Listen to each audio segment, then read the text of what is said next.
Olá, malucos e malucas deste manicômio tributário chamado Brasil. Tenho a honra de receber aqui no nosso estúdio, numa quarta-feira à noite. A gente fugiu um pouco da regra do sábado aqui. Eu estou indo viajar no final de semana e tive que gravar aqui na quarta-feira à noite. E tenho a satisfação de receber aqui o meu amigo Marcelo Bromberg. Ele vai contar um pouco para a gente da trajetória dele. O Bromberg passou pela consultoria, passou por escritório de advogado, agora está com um negócio próprio. Ele vai contar aqui grandes projetos da vida dele, um pouco da formação acadêmica, como é que ele chegou até Curitiba, ele que veio de São Paulo. Bromberg, uma honra te receber aqui, cara. Faz tempo que a gente não se fala pessoalmente. Já fizemos projetos juntos, inclusive fora do Brasil. A gente pode falar um pouco sobre isso. Falaremos. Mas uma honra, meu caro. A honra é minha, é um prazer estar aqui. Obrigado pelo convite, Augusto. Muito bom. Meu caro, aqui a gente tem um certo rito aqui. Começa sempre por trajetória, Aham. termina lá em algumas indicações de livros, de filmes, enfim. Mas eu queria começar contigo com a tua trajetória. Como é que foi? Se tu fez administração antes, fez direito depois, ou foi o inverso? O que que te trouxe para a consultoria tributária? Divide um pouco com a nossa audiência como é que foi essa, lá o início da tua carreira. Tá bom. Bom, eu sou formado em administração, né? Mas antes da administração, eu fiz 2 anos de geografia. Espetáculo isso. Eu estudei geografia na USP. Foi, Uhum. né, uma daquelas aspirações de, eu gosto disso, vamos ver como é que é. Mas não me encontrei. E aí eu migrei para administração, é muito mais prático, objetivo, acho que é uma característica minha. E no meio do caminho da administração, um amigo surgiu e veio: vamos participar do processo de trainees da Arthur Andersen". Que é quem é Arthur Sim, Andersen? "Ah, não, é empresa de auditoria". "Auditoria? Que é isso, né?". "Ah, não, a empresa". Vamos lá ver, né. sim. E aí, enfim, entrei no processo e no meio do processo fui chamado para a área de impostos, onde um dos sócios da época me convidou para: "Você não quer ir para a área de impostos?". "O que que faz essa área?". É consultoria, suporte à Quem era auditoria". o sócio? Era o Montanini, Lúcio Lúcio Montanini. Montanini, saudoso Lúcio, né. E quando eu saí da Arthur Andersen, um parênteses aqui, ele falou: "Você está saindo, mas um dia você vai voltar". Uhum. E quase aconteceu, por um detalhe não voltei, mas a Sim, previsão dele foi boa, né, porque aquela história da grama do vizinho é mais verde. sim. Mas enfim, fui trainee em 94 na Arthur Andersen, fiquei 3 anos, cheguei a ser consultor sênior, trabalhava mais com instituições financeiras, seguradoras, fundos. Uhum. E aí pensei: "Bom, quero fazer alguma outra coisa, conhecer outro mercado", e acabei trabalhando 1 ano numa incorporadora imobiliária, na Birman. A época estava muito grande em São Paulo, crescendo bastante, isso em 97, 97, 98. Trabalhei lá direto totalmente diferente, né, era empresa de dono, então Alguma coisa a ver com os controladores da Arezzo? não, Não. né, o mesmo sobrenome, mas são gaúchos, Uhum. mas é do ramo mais financeiro mesmo, Entendi. imobiliário. E trabalhei direto com o dono, fazendo nada a ver com impostos, fazendo análise de planejamento financeiro de empreendimentos. Aí fiquei 1 ano e aí chegou um dia, eu falei: "Pô, eu era feliz e não sabia", na Uhum. consultoria. Sim. Já tinha me formado em administração, estava um pouquinho cansado da maratona de São Paulo, que é morar em São Paulo, né. Eu sou curitibano, mas eu fui para lá aos 10 anos e, saí de lá aos 25, né, cansado daquela loucura que é viver, né, o dia a dia em São Paulo, que você não vive, né, você fica no trânsito, na loucurada. Uhum. E aí surgiu a oportunidade de vir para a KPMG em Curitiba, isso em 98, e eu vim. Uhum. Eu casei logo depois e acabei passando 17 anos na KPMG, onde Uhum. fui sócio, e achava que ia me aposentar na KPMG, né. Sim. E por conta dessas reviravoltas da vida, acabei saindo da KPMG Uhum. e decidi que, o mundo corporativo talvez não fosse o meu caminho, né. Uhum. E aí fui para um escritório de advocacia para abrir a área tributária, um escritório empresarial aqui de Curitiba, bem renomado. especialidade na área de franquias e fui abrir a área tributária, deu certo, acabei assumindo a área empresarial, fazendo a gestão dessa área, onde fiquei por 7 anos e desde o final do ano passado segui agora para minha carreira própria, empreendendo no meu escritório individual de advocacia. Trabalhando de Crocs, bermuda e camiseta, Bromberg. Vou entregar aqui, é isso ou não? Moletom e chinelo Sim, diariamente. sim. Até eu vou levar o meu filho na escola 7 da manhã e às 7h30, já 8 horas, estou em casa para essa rotina difícil. Chiquinho, Chiquinho. Exatamente. Hoje foi diferente, porque eu tive uma reunião no escritório de advocacia e coloquei o terno, assim, gravata, até meio estranho, né? Sim, E realmente é desconfortável, né? Se sim, acostuma fácil ao casual. sim. Então, essa é a minha nova rotina. Muito bom. E, meu caro, me conta a curiosidade aqui. Qual foi a tua nota do TOEFL quando tu entrou na Arthur? Porque, já te falei isso uma vez, tu é um dos brasileiros que eu conheço que falam inglês, assim, mais perfeito que eu já vi na minha vida. Assim, Obrigado. realmente, teu inglês é fora de sério. Eu tive que me adaptar durante muitas reuniões que a gente teve com gringos, eu ficava envergonhado de falar inglês na tua frente. Imagina. Mas como é que foi o TOEFL na época? Tu lembra a nota, não? Eu lembro que foi 4 ponto alguma coisa, o que me deu o direito a fazer aquele famoso curso Em St. Charles. Charles.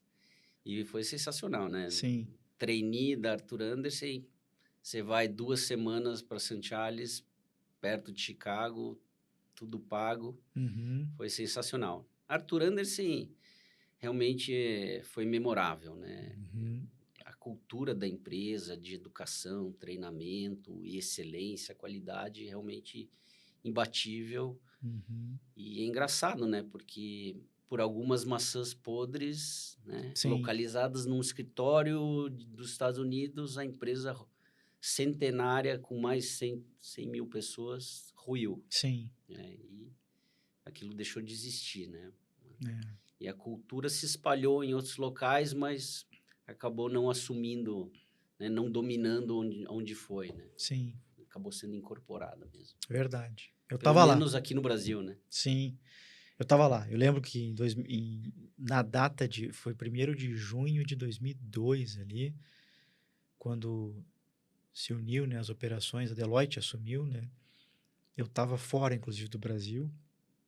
E eu fiquei sabendo do acordo com a Deloitte comendo um cachorro quente no meio de Dundas Street, em Toronto, quando eu fiquei sabendo que, não, no Brasil virou Deloitte. Falei, pô, então, será que a gente vai mudar de escritório? Eles vêm depois... Na verdade, na época, a Deloitte foi para o escritório onde era Arthur Andres, ficou ali durante anos, né?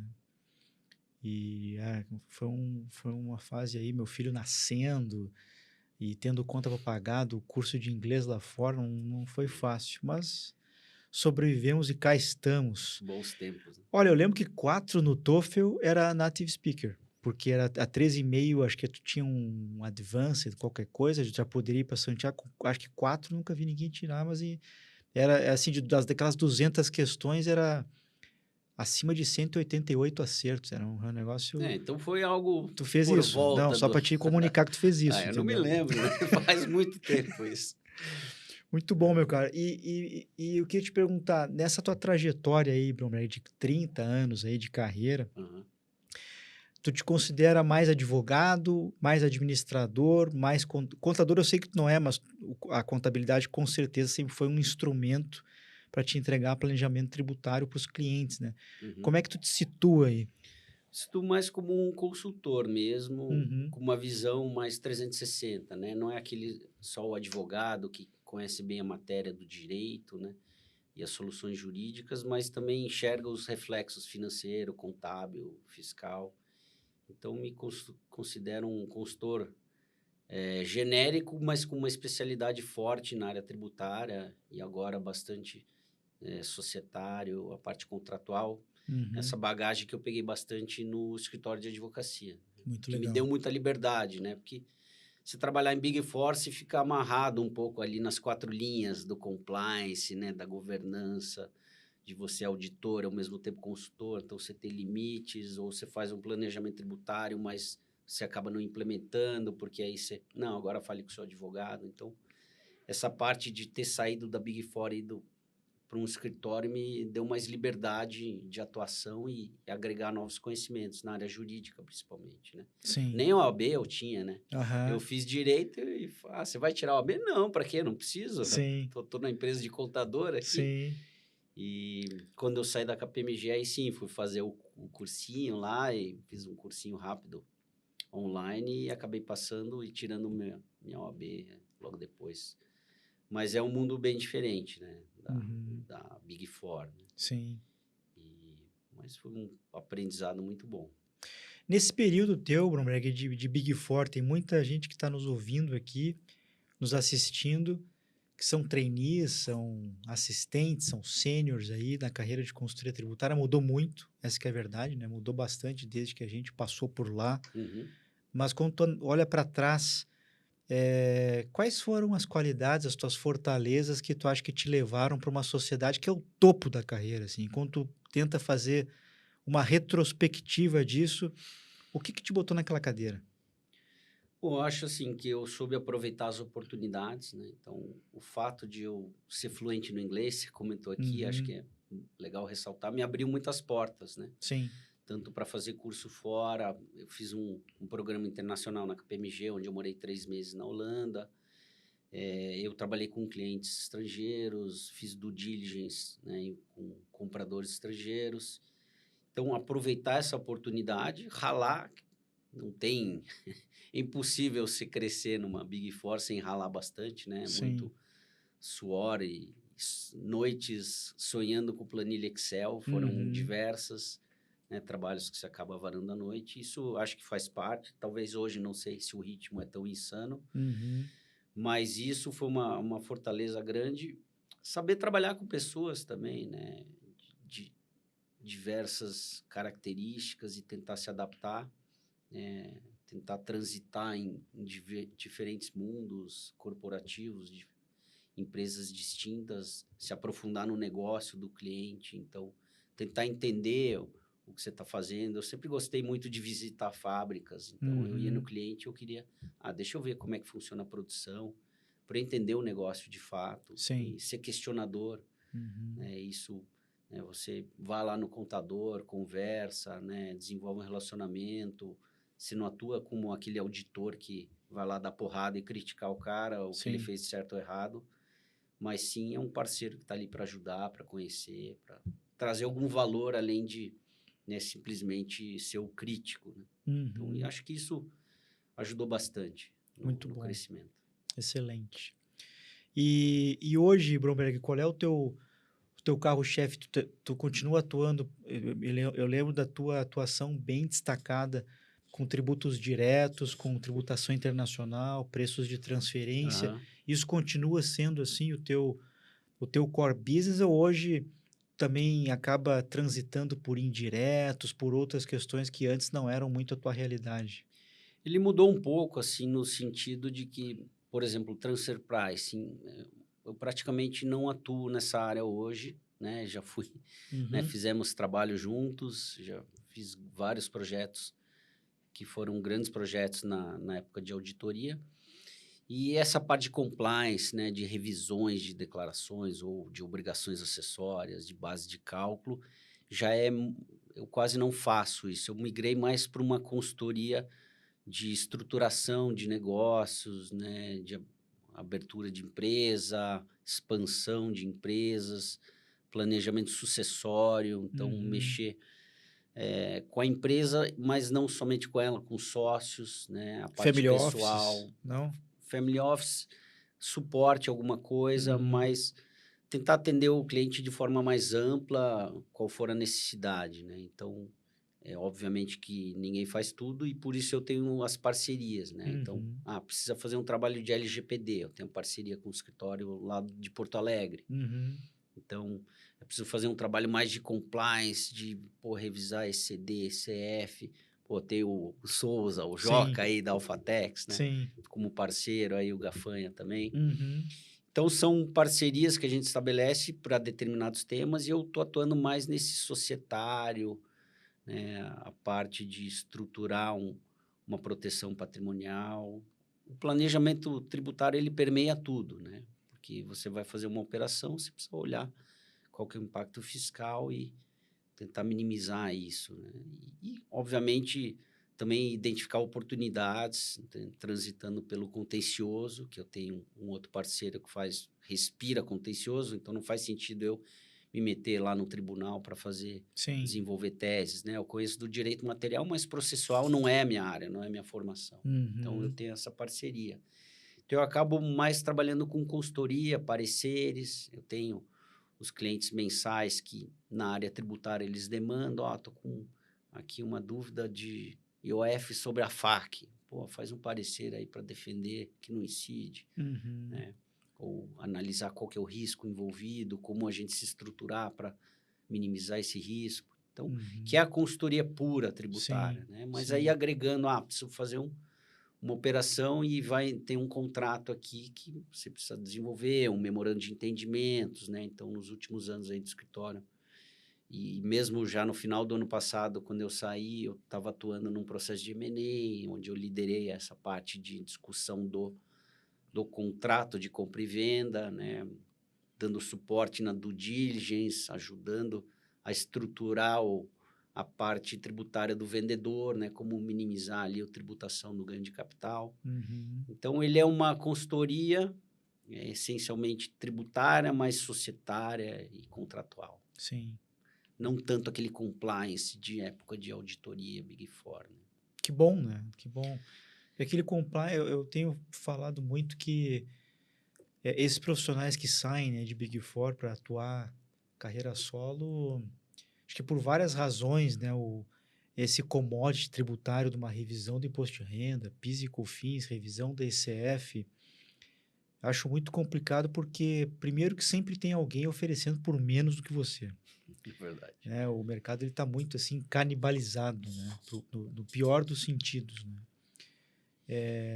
E segundo que a tecnologia, quer dizer, diferente do passado, né, Bromer, que a gente pegava ali a DIPJ, né, tinha aquelas ficha 50, ficha não sei o Eu me quê, lembro disso aí. ficha 7 do resultado, tudo. Você aí ticava com lápis vermelho ali, botava no Excel e tá tudo certo. No máximo um consiste. Hoje você não faz isso numa ICF, não faz isso num SPED, né? E, enfim, Mudou muito a forma de mudou revisão, muito. né? Acho que a própria revisão dos robôs tributários aí já te traz muito o resultado do trabalho prévio. Óbvio, o consultor tem que fazer uma análise, aquilo ali faz sentido ou não, né? Mas na nossa época era muito ticar mesmo, pegar na unha ali, pensar Arthur Andersen, eram 14 colunas, Isso, amarelo. folha amarela, boas memórias. Eu lembro que eu ia para clientes lá em São Paulo e ficava 3 semanas fazendo revisão de DIPJ, né? De declaração de imposto. Nem tinha DIPJ ainda na época. Sim. E isso foi mudando muito, muito rapidamente, né? Então, de fato, não tenho saudades, né? É importante você conhecer, saber como é que funciona, onde é que você busca informação. Mas se precisar realmente ir na unha lá, abre aqui o arquivo XML de notas fiscais para buscar o ICMS que eu vou excluir da nota para montar meu crédito de PIS e COFINS. Eu vou pegar um parceiro, né, que trabalhe com essa tecnologia e faça isso de forma automática, né? Então, sim. Isso, com certeza, me trouxe mais prazer no trabalho, assim, de não ter tarefas tão manuais e repetitivas para fazer, né? Sim. Eu lembro de pensando em projetos, eu lembro de um projeto desafiador aí que a gente fez junto, eu num lado da mesa, tu no outro. Num dado momento, a gente teve que pegar avião para a Argentina para tentar explodir os custos. Tinha lá na época, na empresa que eu trabalhava, um desafio ali de um ajuste de preço de transferência. E, alternativamente, a gente queria utilizar o método de Cost Plus, explodir os custos, enfim, a gente foi Detalhe, mais... né? O custo lá O do custo lá, argentino, isso, o da custo do empresa argentino, argentina. exatamente. Aquilo ali já era desafiador, né? Com planilha, Super. nossa, já era super... E a gente foi mais de uma vez para lá, eu lembro. Não era nada simples aquilo ali, passou, né? Exatamente. O curioso é que a gente tinha que tentar ensinar o contador não Exato. brasileiro, que ele tinha que preparar um demonstrativo de custos no padrão brasileiro, né? Exatamente. E aí, acho que, né, Custo estándar e custo... tal. E a gente ficava naquela dúvida, será que isso vai parar de pé, né? E a Exatamente. gente conseguiu, acho que É, fazer parar de pé, sim, com sim. sucesso. E esse projeto eu fiz mais 2 que foram bem interessantes, que eu fui para a Suécia, fiquei 1 mês na Suécia, Uhum. fazendo esse mesmo trabalho de analisar os custos de produção de equipamentos para uma planta de celulose, né? Que Uhum. a empresa brasileira importava lá da Suécia, e eu fui lá no pleno verão sueco, né, pôr do sol às 11h30 da noite, Sim. só eu na empresa, eu e o Sim. guarda, porque tava todo mundo de férias, né? Você conhece bem os Sim. suecos e Sim. em julho ninguém trabalha, Não, né? mas em julho nenhum europeu trabalha, né? Não é o sueco, é o europeu, né?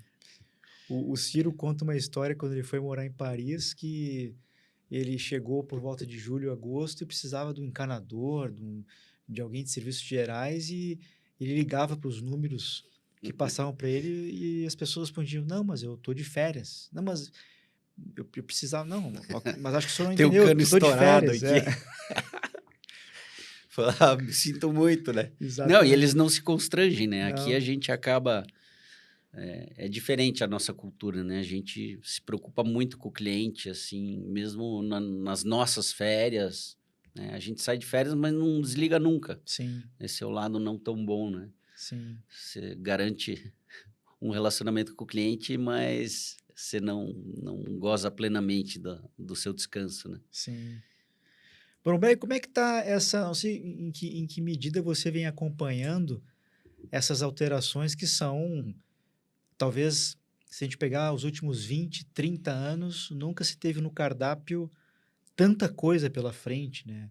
Se vai acontecer é uma outra situação, mas está se discutindo uma potencial reforma tributária, está se discutindo a adoção das boas práticas da OCDE, está se discutindo a volta da tributação dos dividendos, oxalá vindo acompanhado de uma redução da alíquota nominal do imposto de renda, contribuição social, enfim.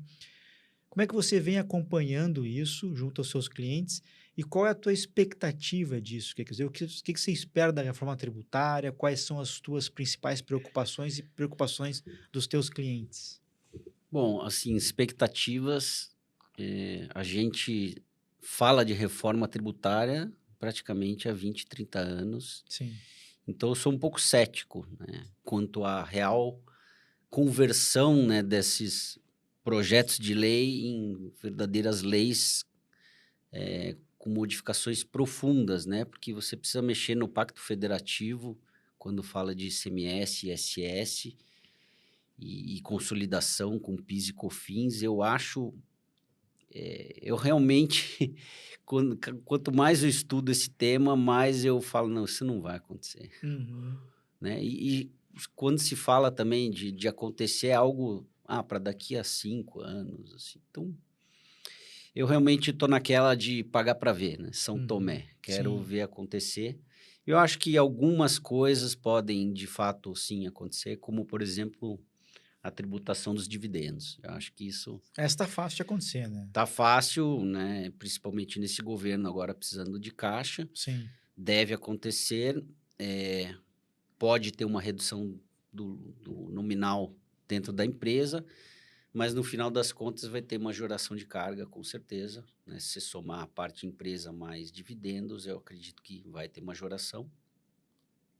Então tem uma bola dividida, né? Você enxerga alguns benefícios, vai ficar mais lucro na empresa, vai fomentar a operação, né? O investimento, mas acho que realmente precisa ver quanto eles estão dispostos a reduzir dessa alíquota nominal, né? Para trocar pela tributação dos dividendos.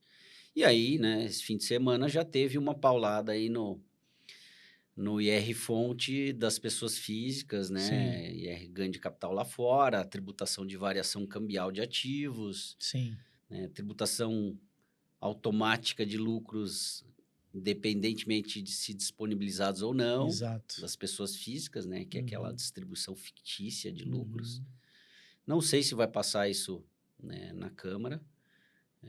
Por enquanto é medida provisória, então vamos ver o que vai acontecer. Mas acredito que também pode ter aumento na parte de TCMD, né? Então, hoje Paraná é 4%, mas nosso vizinho aqui, Santa Catarina, já é 8%. Sim.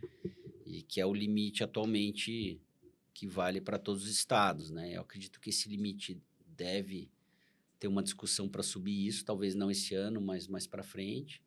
Se fala aí do IGF, né, Imposto sobre Grandes Fortunas, mas acho que esse também tem uma dificuldade grande de passar na Câmara, né? Porque é uma grande burrice, né? Na verdade, a gente tem que... né, assim, grandes fortunas eu gostaria de saber qual é o país onde isso deu certo, né? A gente tem diversos casos aí em que... Porque é muito simples você tirar o dinheiro daqui para lá. Exatamente. Né? A grande fortuna que vai ser afetada, ele vai mover o capital dele para outro lugar. Exatamente. Então, simples assim. Eu acho muito difícil de acontecer ou de ter um efeito significativo que vale a pena. Sim. No final das contas, eu acredito muito em... A gente tem que trabalhar em redução de custo e eficiência do Estado. E não aumentar imposto. Sim. A gente vai aumentar imposto se a gente for mais eficiente, fomentar a economia, negócios, né? Fomentar os empresários, permitir que eles investam mais, aplique o dinheiro, não deixe o dinheiro parado no mercado financeiro. E isso você tem que dar condições para o empresário. E com isso você consegue equilibrar contas e aumentar a arrecadação. Então, tudo que a gente está fazendo agora, o que a gente está vendo, essas tentativas, é paliativo. Vai acontecer, vai espremer cada vez mais a gente, a economia, os empresários, o trabalhador, o consumidor na ponta, porque não estão olhando para o problema principal, que é o Estado gordo. Sim. Né? O Estado gordo e ineficiente. Por quê? Porque ele está em muitas áreas onde ele não consegue ser eficiente. E aí isso é péssimo, né? Com certeza. E você já vem presenciando um movimento de grandes fortunas, de grandes conglomerados aí se estruturando através de fundos, através de outros instrumentos para tentar se preparar para esse aumento aí de carga tributária? Isso já vem acontecendo? Sim, já vem acontecendo. Muitos estão estruturando empresas fora do país e fazendo reservas até com medo, né, do que vai acontecer com o país, né? O que vai acontecer com a nossa moeda, como é que vai ser a inflação, como é que vai ser a tributação. Então, existe já um movimento forte de saída de capital. Claro que essa legislação também que vem atrás agora pretende pegar também esses rendimentos lá fora, mas, de fato, os grandes empresários, né, detentores de capital aí estão receosos de o que vai acontecer no Brasil, né, nos próximos anos e montando estruturas fora, o que acho que sempre aconteceu, mas teve, sim, uma intensificação nos anos mais recentes. Agora, esse ano, eu tenho visto isso acontecer bastante. Agora, nesse momento, Bromberg, diferentemente do que a gente sempre viu, lá fora também está se discutindo o BEPS, se discute o Minimum Tax. Em que medida você vê esse tipo de ação, né, esse tipo de planejamento, de mudar para paraísos fiscais, como eficaz no médio e longo prazo? Como é que você enxerga isso também? Eu vejo como não eficaz. Né? Eu vejo, na verdade, esse movimento é mais uma proteção patrimonial. Sim. Não tanto com viés de planejamento, né? Mas com viés de até diversificação, né? Pô, não vou deixar todos os meus ovos aqui na cesta Brasil. Sim. Vou colocar coisa em outros lugares, né? Porque eu preciso diversificar e me proteger. Muitas migrações também, né? A gente tem visto conhecidos que estão indo morar fora e levando investimento para fora, né? Então, era um dinheiro que estava aqui no país e podia gerar emprego e renda e novos negócios aqui, que está indo para fora por essa desilusão que a gente sente, né? Então, você me perguntou, né? Como é que os empresários veem, né? Às vezes sai uma notícia na mídia, né? Uma decisão lá do STF num julgamento tributário e no dia seguinte aquele desespero do empresário. Porra, mas e agora? Né? Outra paulada que estamos tomando aqui. Sim. Às vezes nem é bem aquilo, mas como sai na mídia também a gente acaba tendo esse efeito pessimista, né, eu diria. Né? E, obviamente, quando você tem um sentimento que a coisa não vai dar certo, você tem que se mexer, né? É a sobrevivência do ser humano, né? Tem que buscar como é que eu vou sobreviver nesse novo contexto, cenário que a gente está vivendo. Sim. Meu caro, num dado momento aqui desse nosso bate-papo, eu queria te perguntar quem é o Bromberg que não está no LinkedIn, mas eu queria começar pela questão do golfe. Como é que o Certo. golfe apareceu na Falar de tua coisa vida? boa, né? Vamos falar um pouco. Tá meio down esse Exatamente. bate-papo aqui. Como é que o golfe apareceu na tua vida e como é que ele te ajuda a melhorar a concentração, ou realmente é uma forma de diversão, esporte, enfim, tem amigos que jogam e dizem assim, pô, Augusto, todo mundo acha que você fica ali paradão, mas numa partida você caminha 10 quilômetros, 12 quilômetros. Como é que apareceu na tua vida e quão importante é para você hoje o golfe? Legal, boa pergunta, porque é um assunto que eu amo, né? É um esporte que eu amo e que veio de família. Então, meu pai jogava golfe, joga golfe ainda até hoje, nos seus 82 anos. Todo dia dos pais a gente joga, eu, ele e o Chico. Tem uma tradição já. E ele ensinou eu e meus irmãos desde criança. A partir de uns 10 anos eu comecei a jogar lá em São Paulo e me apaixonei rapidamente. Então, todo fim de semana, sábado e domingo, a gente saía às 9 da manhã de casa e voltava às 7 da noite e ficava o dia inteiro no clube jogando golfe. E o golfe, ele reflete muito quem você é, né? Então, você conhece muito uma pessoa por como ela reage no campo de golfe. E você, desde cedo, estando nesse esporte, porque é um esporte que ele é muito frustrante, ao mesmo tempo que é prazeroso. Ele é muito frustrante porque você vai mais errar as tacadas do que acertar. Né? E isso vale também para os melhores profissionais do mundo. É que eles erram menos, né? Eles se recuperam. Mas se você for perguntar quantas tacadas você acertou no jogo, não vão ser muitas. Então, você tem que aprender a lidar com essa frustração. Né? E você realmente... e muitas vezes te tira do sério, né? Você vê aí os jogadores quebrando o taco, jogando a bolsa no lago e saindo na mão no meio de campo. Realmente ele te ensina um autocontrole, porque você fica realmente chateado, só que no momento que você acerta uma tacada, você fala, putz, isso aqui é o melhor esporte do mundo. E eu acho que o ambiente também, para mim, sempre me fascinou, né? A ideia de poder viajar pelo mundo, ou viajar dentro do Brasil mesmo, e jogar golfe em Gramado, ou lá no Nordeste, ou aqui em Curitiba. Costão do Santinho. No Costão. Pô, tem o ambiente, né? Que você está na natureza e são diferentes percursos, né? Diferente, por exemplo, do tênis. A quadra é igual, né? Pode variar ali do saibro, no piso duro, grama, mas não sai disso. O golfe, cada campo é diferente, tem suas dificuldades. E o mesmo campo, de um dia para o outro, é diferente. A grama está maior, está menor, tem vento, é chuva, é sol, está seco. Então, cada dia nunca é igual. Isso é fascinante, assim. E eu acho que também te ajuda, né, tentando fazer um link aqui com negócios, de você ser resiliente. Porque quando você começa a jogar mal, às vezes dá vontade de abandonar. Pô, tô jogando mal, vou bater de qualquer jeito aqui a bolinha, eu quero acabar logo esse jogo. E, na verdade, você precisa... O desafio do golfe é quem se recupera mais rápido de uma tacada ruim, né? Para você não seguir na sequência ruim, você voltar, não, deixa eu me colocar no jogo de novo. Então, essa persistência, essa habilidade mental de você passar do momento de frustração, estresse, para um momento de calma e de você retomar a sua rotina de concentração, eu acho que ele ajuda muito na sua vida pessoal. E para mim é lazer também. Mais que tudo é lazer. Pô, fim de semana, se eu não vou jogar golfe, eu fico mal-humorado. Minha mulher nem me aguenta. Fala, vai pro clube, sai daqui, né? E agora eu tô muito feliz porque ela se juntou a mim, né? Não pode correr, eles junte-se a eles. E ela também tá jogando, iniciou, toma as aulas, está empolgada, já conhece o esporte.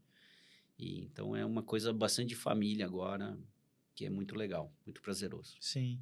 E tu fecha negócio no golfe, assim? Olha, menos que eu gostaria, viu? É curioso isso, né? Porque eu acho que também, às vezes você está num momento ali de lazer e E você tem que respeitar, né? Saber quando você consegue entrar ali na esfera íntima do outro, que também está frustrado ali, tentando Sim, se concentrar no jogo para falar de negócios. Então, eu não encaro muito assim como um lugar de fechar negócios, né? Antigamente, eu sempre pensei, pô, né, vou vender muito trabalho no sim, campo de golfe, né? sim. Talvez não pelo meu perfil, mas esse eu acho que acontece muito nos Estados Unidos. Os Estados Unidos têm uma cultura, em talvez outros países da Europa, Austrália, tem uma cultura muito forte de empresarial. Pô, vamos jogar golfe, né? Então, Uhum. o cara da Big Four que jogava golfe Sim. era disputadíssimo para, né, ir com os clientes jogar. E isso aconteceu um pouco, algumas vezes aqui, tive algumas oportunidades, fechei alguns negócios já pelo relacionamento do campo de golfe, mas menos do que eu achava que, né, que eu gostaria ou que eu gostaria de Uhum. fechar. Então, talvez tenha que tentar uma abordagem diferente aí. Chegar lá com o Apollo, pague menos imposto, pergunte-me como, tipo isso. Negócio Boa, mais boa. agressivo. Muito bom, meu caro. E quando tu traça um paralelo hoje, Bromberg, entre a tua carreira em casa, carreira solo, né? E o que sempre foi trabalhar com gente, com grandes equipes, com equipes multidisciplinares, atendendo clientes de diversas nacionalidades. O que que você vê de... Para tudo tem vantagens e desvantagens. Sim, Como é que você faz esse paralelo entre o hoje e o ontem? Hoje, talvez muito mais tranquilo, você tem o seu próprio negócio, né? Define ali um ritmo, tem mais sim. independência, mais liberdade. Mas como é que você... Qual é o pró e contra aí que você analisa? Bom, eu acho que, primeiro, lidar com pessoas não é para qualquer um, Sim, né? Você tem que ter realmente uma habilidade muito grande, você sabe melhor que eu até. Você gerenciar uma equipe, trazer o máximo de resultados daquela equipe, e ao mesmo tempo entendendo que cada um é diferente e tem, né, suas questões pessoais que invariavelmente vêm para o trabalho, isso é um grande desafio. Então, é um trabalho muito grande você fazer a gestão. E você fazer a gestão e conciliar com a parte operacional e comercial é um desafio maior ainda. Então, uhum, quando você faz bem isso, eu acho que você traz muitos bons resultados, né? E a carreira de Big Four é baseada em, né, em trabalhar com pessoas, gerenciar a equipe, transmitir o conhecimento, delegar, saber né, a arte de delegar e não delargar, que a gente sim, sempre brincou. uhum, Mas, ao mesmo tempo, isso te consome muito tempo e energia, né? Então, você tem que estar disposto a fazer aquilo. Isso, na minha época de KPMG, nunca foi um problema, Arthur Andersen também não, uhum, porque aquilo faz parte daquele mundo. Aí, o escritório de advocacia, você tem os mesmos requisitos e você trabalha com pessoas em sociedade, que é um grande desafio, né? uhum, Acho que você abrir um negócio e ter sócios é um grande desafio. E você tem que estar muito alinhado com valores, com visão de futuro, visão de presente, como lidar com o seu cliente, qual a filosofia sua e dos seus sócios. E no momento que você vai numa carreira solo, você estabelece isso, né? Você uhum, pode ser quem você é, né, para o bem e para o mal. Você vai colher seus acertos, seus erros, uhum, mas você vai seguir aquilo que você acredita, seu coração, né, a forma como você quer impor o seu negócio, o seu trabalho, sua vida, né, a marca que você quer colocar nos seus clientes é quem você é e não talvez aquele lugar que você está naquele momento, aquela conjuntura e que às vezes não está alinhada com quem você é, né? uhum. E até fazendo uma reflexão, né? Você me questionou anteriormente sobre questões de erros, né? E acertos de carreira ou de vida. Sim, E eu sempre penso que, às vezes, acredito que na época de auditoria, eu não soube fazer o teatro, né? O mundo uhum, corporativo, para mim, é um grande teatro, sim, porque você tem que fazer aquele papel que se espera que você faça, né? E que muitas vezes não é exatamente quem você é, né? E muitas vezes eu fui aquela pessoa que falava o que pensava, né? Ou, obviamente, não a crítica, não o detonar, né? Entre Sim. aspas, e falar, não, eu acho que tem que fazer isso para melhorar, eu acho que isso está errado, tem que melhorar isso. Só que tem pessoas que não gostam de ouvir isso, né? Uhum. Principalmente a pessoa que está numa posição mais acima de você, Sim, sim. né? Então, o mundo corporativo É uma cadeia alimentar, né? é uma cadeia alimentar, Isso. exatamente. Tem uma fauna ali, né? Existe talvez aquele falso discurso de que não, todos têm uma opinião, numa sociedade todos decidem, mas na verdade não é. Você vai ter poucos que mandam e a maioria que obedece, né? Claro que as empresas são distintas, mas numa sociedade você tem que estar muito bem alinhado para que todos remem junto, né? E você não tem essas disparidades. E no mundo corporativo você tem que jogar esse jogo. E eu, em alguns momentos, hoje eu enxergo que eu falei coisas que não precisava, né? Eu Uhum. comprei brigas que eu não precisava. Sim. Tu Né? não foi jogar golfe, daí acabou comprando aquela briga. É, podia ter sido isso, né? Sim. Devia ter sido, porque daí não era uma outra briga, mas porque aí você vê, pô, às vezes você se compara, né? Natural do ser humano comparar, né? Pô, Uhum. fulano, né? Pô, o cara tá bem lá na carreira, né? No Uhum. topo da pirâmide lá, mas eu conheço bem ele, né? Sim, sim. E, na verdade, a pessoa tem o seu mérito, lógico, né? Longe de mim querer desmerecer alguém, mas a pessoa soube jogar melhor aquele jogo corporativo, né? Sim. E para isso você tem que estar disposto. Então, quando eu saí de Big Four, eu falei, não quero jogar esse jogo tão pesado, também não quero ir para São Paulo, né? Buscar uma empresa grande, Uhum. né? Estou bem aqui em Curitiba, fui para o escritório. E agora, passado um tempo de escritório, não, estou na minha carreira, aqui no meu escritório, eu vou impor a forma como eu acho melhor trabalhar. E como Uhum. eu falei, para o bem e para o mal, né? Sim. Brumer, quando você olha para trás nessa trajetória aí exitosa, né, de 30 anos aí, pouco mais, pouco menos, é, vários projetos, projetos gigantes, due diligence, planejamentos, enfim, fusões e aquisições, valuation para cá, para lá. Se tu pudesse destacar um projeto, dois projetos, sei que você, puxa, aquele ali eu fiz, tenho o maior orgulho de ter feito aquilo ali, entreguei gigante aquilo ali, o resultado, não precisa citar nome de cliente, mas apenas a experiência, o que você entregou. Tá. Não, tem um projeto muito legal que segue em andamento, né? Que são um grupo de clientes de Ponta Grossa que eu comecei a atender dando suporte de consultoria tributária e fui desenvolvendo um relacionamento onde eu consegui conquistar, de certa forma, com o meu trabalho, os clientes e que me permitiu, por exemplo, atuar no planejamento sucessório dos sócios, atuar na venda das empresas que eles têm, né? Então participar, como eu comentei, né, tanto da negociação do contrato, da redação, da preparação para a venda, da due diligence, de conversar com os compradores, de ajudar a estruturar o planejamento tributário do vendedor, Reunião com o banco também, não? com o banco também, reunião com o assessor financeiro, com o contador, com o advogado.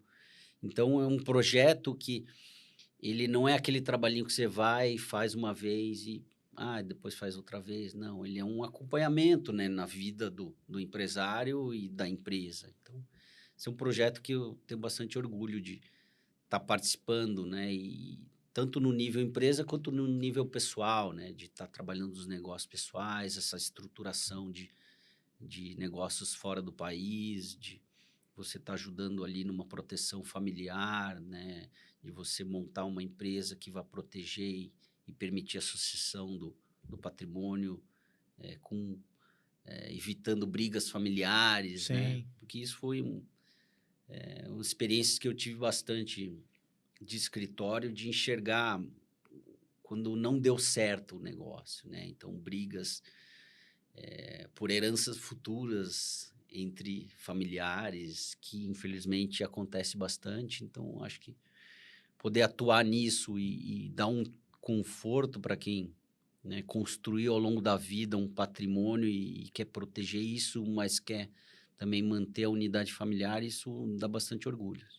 E quanto que tu enxerga de oportunidade, Bromberg, é sabido, né, que o agronegócio, o interior do Brasil tem muito dinheiro e não tem necessariamente um nível alto de governança, às vezes, né, enfim, não é qualquer empresa ali do agronegócio que abre o capital, que chega nesse nível de Aham. governança. Tem muito espaço, tem muita oportunidade, muita carência técnica nesse interior do Brasil, Bromberg? Então, eu acho que tem bastante oportunidade, mas eu me surpreendi quando eu comecei a atuar ali na região dos Campos Gerais, que as empresas, os grandes empresários do agro já estão estruturados. Claro que Uhum. eles precisam de ajuda porque vivemos no manicômio Sim, tributário, então exato. nenhum negócio acaba escapando disso e isso gera oportunidades. Obviamente que em níveis maiores ou menores tem necessidade das empresas se organizarem melhor, fazer essa governança, né, ter um plano de sucessão. Acho que muitas vezes o empresário do agro, ele, em alguns casos, ele não tem né, um familiar que queira seguir no negócio e ele demora a se estruturar de, pô, o que eu vou fazer então? Vou vender? Vou, né, profissionalizar? O que eu preciso fazer? Eu acho que tem bastante oportunidade nessa área. Uhum. E essa parte também de movimentação dos negócios, de compra e venda de imóveis, de fazendas, de negócios, também tem bastante oportunidade, mas tem muitos profissionais nessa área já. Então, eu participo da comissão do direito do agronegócio da OAB Uhum. e tem um grupo grande e muitos profissionais de cidades do interior. Hoje foi até interessante, teve uma reunião hoje onde o Pedro Lupion, Uhum. deputado federal, falou, Sim. né, trouxe para a gente uma atualização dos temas da área que estão sendo discutidos no Congresso. E tem bastante gente bem qualificada. Então, não dá para dizer que tem uma carência técnica, mas tem muito espaço para crescimento. E claro que minha visão está um pouco limitada aqui, Paraná, Santa Catarina, São Paulo, né? Eu, eu não tive lá no interiorzão de estados mais longínquos aqui que Mato Grosso, enfim. exatamente, né, a região norte, centro-oeste e nordeste. Acredito que estão atendidas, mas pode ser que lá tenha oportunidades maiores ou tão grandes quanto aqui, né? Entendi. Você vê espaço para produtos ou projetos mais sofisticados como REITs, sales leaseback, envolvendo terras e silos, enfim, ou já estão porque na Faria Lima a gente já vê a criação de vários fundos de investimento imobiliário focados, né, no agronegócio, Sim. né? Você vê que tem muito espaço ou já está se movimentando para isso? Não, acho que tem espaço até. Uhum. Você precisa me dar uns insights aí, que você tá conhecedor aí. Você precisa me dar umas dicas aí. Aham. Mas eu acho que sim, né?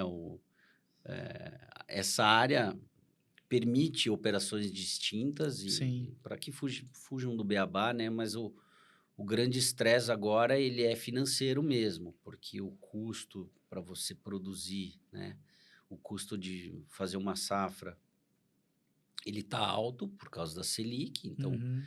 o banco tem que dar uma equalização para o produtor que muitas vezes o governo enxerga como incentivo né, e o dinheiro está curto. E os bancos também não querem assumir o risco total. Então, tem que ter a parte do seguro junto, senão fica muito difícil os bancos financiarem os produtores. Então, Uhum. eu acho que o que vem é nesse sentido de facilitar o acesso ao capital e proteção do produtor rural, eu acho que tem muito espaço para crescimento, né? Uhum. Essas operações mais sofisticadas, acho que vão nos grandes grupos, né? Aí sim, já aquelas empresas já com capital aberto. Aí sim, eu acho que a criatividade vai longe, né? E tem espaço, com certeza. E você tem planos, Bromberg, de atuar ou já está atuando em conselhos de administração, conselho fiscal? Eu atuei nos últimos 5 anos, até setembro do ano passado, num comitê de auditoria, na verdade, em 3 comitês aqui do Paraná, que foram na seguradora do Grupo J. Malucelli, que é a Junto Seguros, a Junto Resseguros e no Paraná Banco, né? E eu fui membro coordenador do comitê de auditoria. Sim. Participei também do comitê do Conselho Fiscal da Câmara Brasil-Alemanha por um tempo, mas já faz alguns anos. E tenho intenção de seguir atuando nessa parte de comitê de auditoria. Eu acho que conselho, acho que é o sonho de todo mundo, né? Sim. Aquela história. Quero trabalhar em 5, 10 conselhos, que me tomem aí um dia por mês cada um. E, obviamente, ter uma boa remuneração. Mas acho que isso é algo que talvez naturalmente aconteça conforme você vai evoluindo nos relacionamentos e galgando mais experiência, né? Eu vejo muito isso com sócios aposentados, né, de Big Sim. Four. Eles realmente, pessoal de banco, acho que tenho vontade sim, né? Acho que, como eu falei, essa visão 360 permite que a gente tenha um valor para agregar aos negócios muito bom. Então, estou disponível aí se alguém quiser me contratar. Legal. Aqui, ó. Liga aqui no Bromberg, depois vai deixar Manda as um redes WhatsApp sociais. pro Augusto aqui, Isso. ele passa o meu número. Exatamente. Meu caro, a gente tem aqui a gente está indo se encaminhando aqui para o final do nosso bate-papo. Queria te perguntar, dentro do contexto de pitacos culturais, se você gostaria de recomendar um filme, um livro, uma série, um podcast. Você até comentou comigo um podcast. Fica à vontade, o espaço é teu aqui. Isso entra lá como uma curadoria cultural para nossa Legal. audiência. Eu vou falar do podcast, então, que é de um dos autores, acho que é o Steven Levitt. São 2 autores, né? Daquele livro que ficou bastante famoso chamado Freakonomics, Sim. né? Que conta casos vinculados, ou um estudo econômico de casos fora do padrão, né? Então, é um livro que eu li há uns 20, 30 anos. Isso. E um dos autores desse livro tem um podcast que chama People I Mostly Admire, né? E é muito interessante, né? Ele tem já mais de 100 episódios e ele busca expoentes de áreas diversas do conhecimento, de produção acadêmica, científica, de empresários, de pesquisadores. E eu cheguei nesse podcast até pesquisando um executivo de um tour de golfe novo que está no mundo aí, com bastante sucesso, e acabei também encontrando um autor que eu recomendo, que é o Harari, né? Sim, Yuval Harari. Yuval Harari, que é escritor do Sapiens, né? Que ele tem um pensamento muito, muito interessante, né? Quem lê o livro pode conhecer um pouquinho. A entrevista dele é muito legal, então eu recomendo, sim. Séries, assim, eu gostei muito de... Meu filho é meio freak do Star Wars e histórias associadas, e eu gostei muito da série do Mandalorian. Então, até a última aí, toda quarta-feira era o nosso programa de quarta-noite, antes de dormir, assistir o lançamento do Mandalorian, né? É pena que demora muito para ser as novas temporadas, né? Sim. Mas aí não me pergunte assim, ele me pergunta, você lembra o que aconteceu naquele filme e tal? E ele conta as histórias, sabe tudo, e eu não guardo nada, né? Eu assisti lá os filmes Star Wars, mas eu não confundo tudo. Mas eu gosto muito de assistir aquele episódio ou aquele filme, eu acho interessante, né? Você sai totalmente da nossa realidade, assim. Sim. Então isso é bacana, eu gosto. Muito bom. Tem Diga. mais um que eu preciso recomendar. Diga. É uma série que a Netflix produziu do golfe, de golfistas expoentes mundiais. E eu esqueci agora, acho que é... esqueci o nome agora, mas enfim, se procurar séries golfe, Netflix, é tipo um Big Brother, assim. Não é um Big Brother de eles estarem no mesmo local, mas são entrevistas pessoais, né? E acompanhar o jogador antes de um torneio e as frustrações dele, aquilo que eu comentei. Sim. Né? Quem enxerga só o cara jogando ali, ganha milhões quando ganha o torneio, você não vê tudo que está por trás, tudo aquele sangue, suor e lágrimas que é comum a todos os negócios, todas as áreas do trabalho, né? Você quer se dar bem em alguma área, você tem que realmente se dedicar a isso. E essa série é muito legal, porque além de ser do golfe, ela mostra tudo isso por trás. Então, eu tive muitos feedbacks de pessoas que não conheciam nem o esporte, que adoraram essa série. Então, eu Sim. recomendo até para você ver. Tem uma psicologia por É. trás. Acho que é Sabe? Full Swing, que chama É? em inglês. Tem uma tradução nada a ver para o português, como sempre, Uhum. mas busca lá Full Swing no Netflix. Legal. Muito bom. Meu caro, tu comentaste do Harari, ele recentemente escreveu até um texto bem interessante, não sei se chegaste a ler, sobre a inteligência artificial. Não li. Que ele faz uma crítica comentando que a inteligência artificial, o ChatGPT, enfim, eles têm ali o condão, talvez, de prejudicar ou de acabar com a civilização, ele fala, né? Porque a questão da linguagem, né? Então, como é que o humano se reconhece, como é que ele se desenvolve, aí se fala da linguagem, da comunicação, né? É um texto longo, mas vale a pena. Eu li dia desses aí, num grupo de WhatsApp Ah, bacana. de alguns amigos, é um texto muito... Tudo que ele produz Vou atrás. ele é muito inteligente, né? Meu caro, muito bom. Obrigado aí pela tua generosidade numa quarta-feira à noite, nos Obrigado a visitar aqui você. no nosso estúdio. Eu queria deixar esses instantes finais para palavras finais, mensagem aí de otimismo, dicas aí, o que você quiser comentar para a audiência, para essa moçada que está vindo aí. E depois eu tenho alguns recadinhos finais aqui. Mais uma vez, muito obrigado. Obrigado a você, Augusto. Prazer estar aqui. De dicas, eu acho assim, né? Às vezes eu me deixo abater muito por essas notícias que a gente ouve, né? Voltada da nossa área, ou de economia, ou de política, enfim. Na verdade, a gente tem coisas que estão ao nosso alcance e tem coisas que não estão ao nosso alcance, né? Então, ao invés de a gente focar nisso que não está no nosso alcance, né? Você foi lá e votou. Então, você fez sua parte. Você quer atuar mais? Então, vá lá se envolver com política. Faça Sim, como com a Indiara. a Indiara que teve aqui, né? E que Sim. foi sensacional a história de vida dela, né? A forma. Seja uma Indiara, né? Você não está disposto a isso, você tem que ser otimista e fazer a sua parte naquilo que você tem interferência, né? Porque isso é um conselho para mim mesmo, porque Sim. em muitos momentos eu me pego refletindo muito, gastando energia com isso e não é bom, né? A gente vive, acho que a nossa vida é cíclica, né? A gente tem fases melhores, piores, momentos conjunturais melhores e piores, e você tem que acreditar que que o ser humano está evoluindo, né? Em alguns momentos tem que realmente parar para pensar e ver que o ser humano não é o mesmo de 200 anos atrás, né? A gente evoluiu. Pode ser lento, mas a gente está numa crescente de evolução e tem que acreditar nisso, né? Apesar de alguns momentos a gente ver alguns retrocessos, né?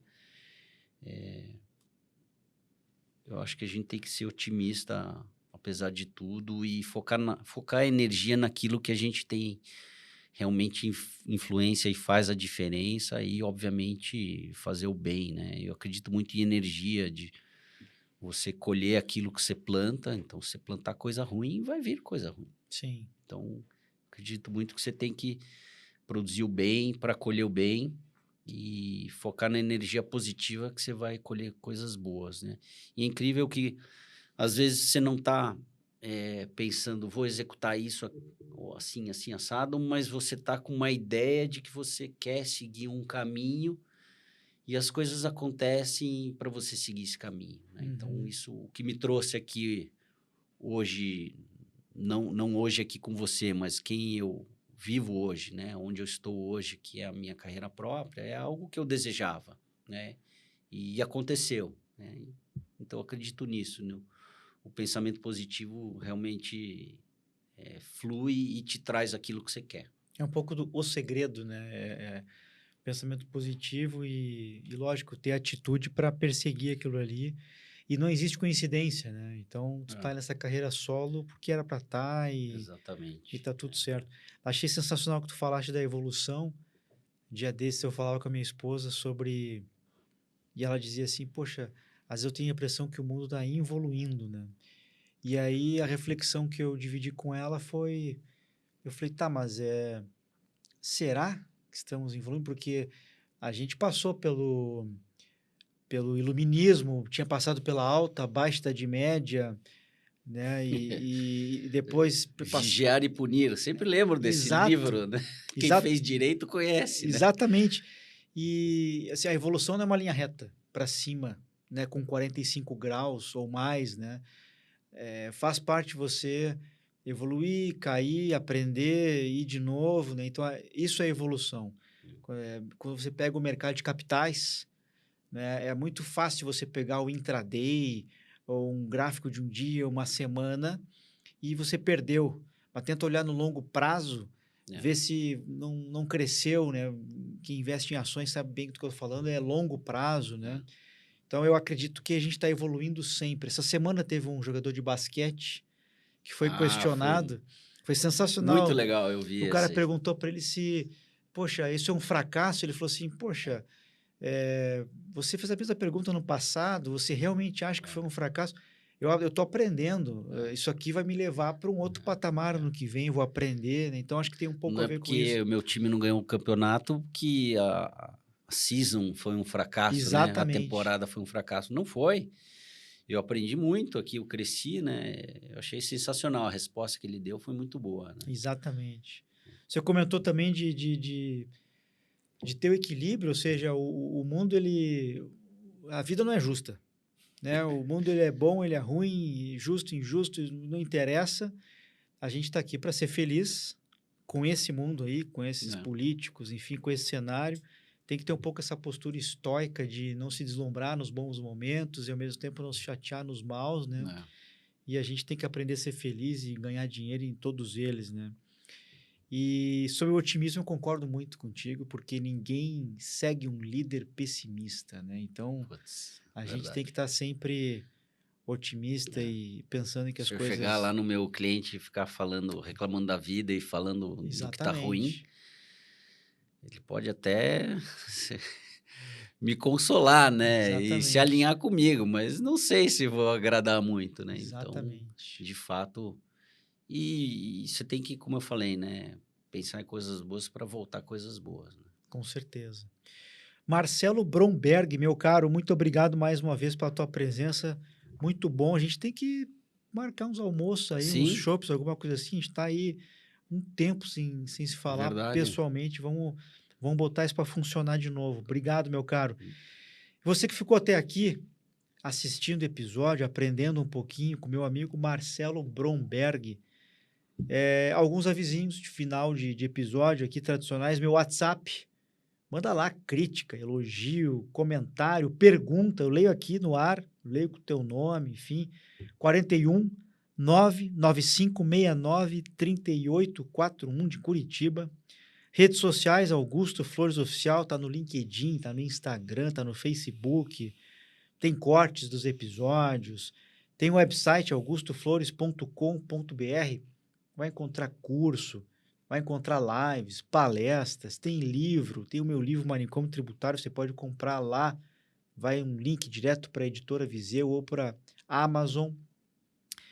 E eu quero dizer para vocês o seguinte, acabei de preparar, já estou em estúdio, gravando os 2 novos cursos que estão saindo, vem novidade aí, um curso para os jovens, início de carreira, eu chamei de Introdução à Carreira Tributária. Vou falar sobre diversos aspectos da carreira, vou falar sobre oportunidades, vou falar sobre diferentes carreiras que o tributarista, o contador pode seguir. Me acompanha um curso rápido, objetivo e muito didático para quem está começando a carreira, Introdução à Carreira Tributária. E vou abrir o creme de la creme, um curso chamado Gestão Tributária de Multinacionais. Vamos falar um pouco sobre esse mundo corporativo, sobre essa fauna e como é que é relacionamento, negociação, como é que a gente faz quando as coisas dão errado. Vou falar um pouquinho sobre assuntos sofisticados, centro de serviço compartilhado, gestão de preço de transferência, remessas internacionais, operações estruturadas, planejamento, como é que blinda risco, como é que que são coisas que eu lido no dia a dia já há quase 30 anos. Então, curte lá. Muito obrigado.